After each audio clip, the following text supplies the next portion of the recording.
Hi everybody, this is Eugene O'Loughlin, Lecturer in Computing at the National College of Ireland, and welcome to my series of short how-to videos. In this video, we're going to learn how to draw a basic control chart in Excel 2010. So before we start, let's remind ourselves what a control chart actually is. A control chart is a chart used in the monitoring of the quality of a process, so it's a quality control tool. And we can see a control chart here in the center of my screen, represented by the blue lines with the square dots on them. And this represents my sample measures in column B over here on the left hand side, which are taken on a daily basis throughout the month of September. So these measures could be weights, they could be volumes, they could be any types of measures taken in a sample. And the upper and control limits are two horizontal lines drawn on the chart. We usually refer to these as the UCL, the upper control limit, or the LCL, the lower control limit, seen here in green for the UCL and purple down at the bottom for the LCL. If a data point falls outside these lines, it indicates that it is statistically likely that there is a problem with the process. And as you can see down here at the bottom, we have one data point below the LCL in this control chart, indicating that there's a problem with the process here. Now these two lines, the green line, the upper control limit, and the purple line, the lower control limit, are usually placed 3 standard deviations from the mean. So there is a 99.73% probability that a data point will fall between these two limits here. So to calculate the control limits, you will first need to find the mean and the standard deviations of your data set. So that's the starting point for drawing this chart. So let's see how we go about doing that. So I'm switching over to a blank worksheet over here, and the first thing I need to do is calculate my mean. I want to do that in the yellow box over here on the right hand side. So if I click on cell I2 in this case here, I want to use a formula for this. So I'm going to use formula, more functions, and in statistics, according to Excel, the mean is given by the average function here, so I'll select that. And I'm going to select the data range with my mouse, which is all the data in column B, and click OK. And that gives me a mean figure for this sample data of 11.8.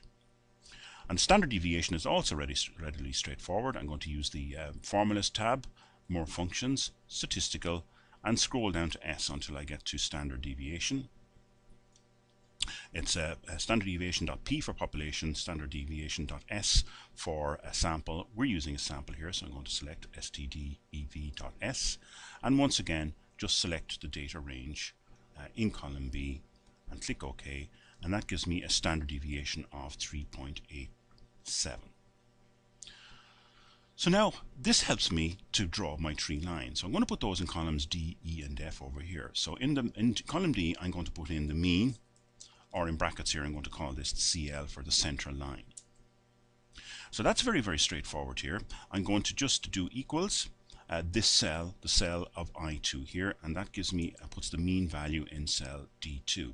Now, because I want a line representing all the data here, I want to have this value all the way down this column. So I'm just going to make a tiny edit to this cell here, double click on it.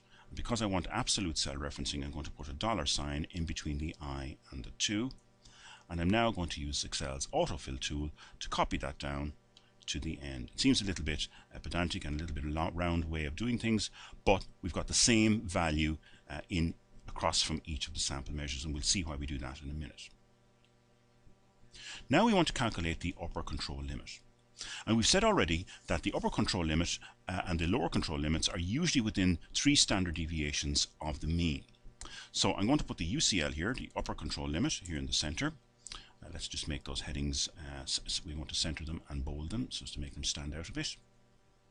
So the UCL is going to be the mean plus 3 times the standard deviation. So let me put that in first, equals, and I'm going to put the cell I2 in here, plus, and in brackets, the standard deviation, click on cell I3, multiplied by 3 because we want 3 times the standard deviation, closing bracket, and press enter. Just widen that out a small little bit. And because I want to copy this down as well, I need to go back in and put in the $signs for absolute cell referencing. So I'm going to put a $sign in between the I and the 2, and a $sign in between the I and the 3, so that the formula will copy down correctly.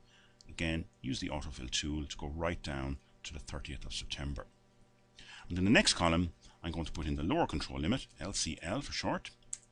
And this one is going to be the mean minus the standard deviation, so equals, again I'm going to use cell referencing here, I2 minus, and in brackets, standard deviation, which is I3, multiplied by 3, closing brackets, press enter, gives me the value.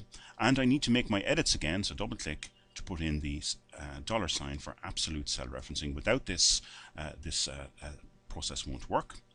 So my two $signs between I2 and I3, press enter, and now I'm going to copy this down to the 30th of September.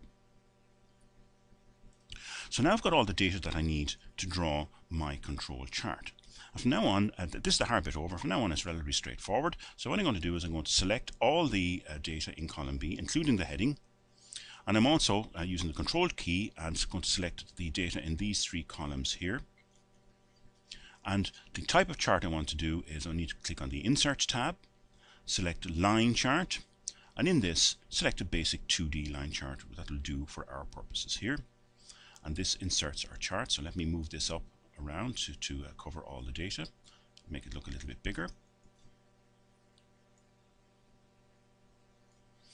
First thing I want to do in here is just get rid of some of these background lines. So click on the horizontal lines there, not the colored ones, but the thin black ones. Delete those.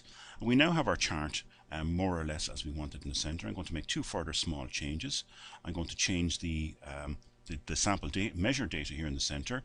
I'm going to right click on that, click with the left mouse button, then click with the right mouse button, format data series, and choose the marker options and select a automatic marker here, or built-in, whatever you choose. Click on close, and that gives me the dots that I saw on the chart earlier on. And I'm also, just to avoid any confusion, I'm just going to move the legend on the right hand side up a little bit. So now we can see we have our sample data in blue. We have our mean value across here in the middle in red. We have our upper control limit of the mean plus or minus 3 standard deviations. And we have a lower control limit, also the mean, this time minus 3 standard deviations. And as before, we can see that we have 1 point outside of the 3 standard deviations, indicating a problem with this process. We can also see, and sometimes control charts are used for this, we can see over here towards the right hand side, we've got 1, 2, 3, 4, 5, 6, 7, 8 values in a row above the mean, and that's also considered an indicator of a problem with the process. It violates the 7-run rule. If there are 7 values in a row above the mean, or 7 values in a row below the mean, or 7 values in a row decreasing, or even 7 values in a row increasing, they also indicate a problem with a process, and a control chart is a good way to show this. So that's how you can create a control chart in Excel 2010. I hope you found this video useful. Thank you for your attention.